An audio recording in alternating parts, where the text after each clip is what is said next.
Farm house కి పరిమితమయ్యాడు. ఇప్పుడు బయటకు వచ్చేటువంటి సమయం వచ్చింది. ఈ 2-3 రోజుల్లో బయటకు వచ్చి గ్రామ పంచాయతీ ఎన్నికల్లో వచ్చిన రిజల్ట్ బేస్ చేసుకుని జనాల్లోకి వెళ్ళాలనేటువంటి నిర్ణయానికి వచ్చినట్టు తెలుస్తోంది. దాని ఎట్లా మీరు ఎట్లేముంది 2023 కంటే ముందు కేసీఆర్ బయటనే ఉన్నారు కదా. వాళ్ళు క్షేత్రస్థాయిలో పర్యటిస్తున్నప్పుడే కదా వారు ఓడించింది. వారు క్రియాశీలక రాజకీయాలలో ఉన్నప్పుడే కేసీఆర్ గారిని ఓడించి కాంగ్రెస్ పార్టీ అధికారంలోకి వచ్చింది. ఇప్పుడు వారు క్రియాశీలక రాజకీయాలలోనే లేరు.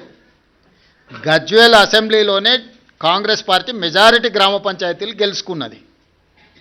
అంటే గజ్వేల్ నియోజకవర్గ ప్రజలు కూడా కేసీఆర్ గారు క్రియాశీలక రాజకీయాలలో లేరు, రాజకీయాలతో వారికి సంబంధం లేదు. ఒకవేళ ఉన్న గజ్వేల్ శాసనసభ సభ్యుడిగానే వారి వల్ల ప్రయోజనం లేదని ప్రజలు ఈరోజు తీర్పిచ్చిండ్రు. గజ్వేల్ నియోజకవర్గ ప్రజలే కేసీఆర్ నాయకత్వాన్ని తిరస్కరించి అక్కడ కాంగ్రెస్కు మెజారిటీ గ్రామ పంచాయతీలు ఇచ్చిన తర్వాత ఇంకా ఏదో అద్భుతం జరుగుద్ది అని, అల్లావుద్దీన్ అద్భుత దీపం వస్తుంది అని ఆశిస్తే అది ఆశావాహుల యొక్క అభిప్రాయం. నేను కొత్తగా చెప్పడానికి ఏం లేదు.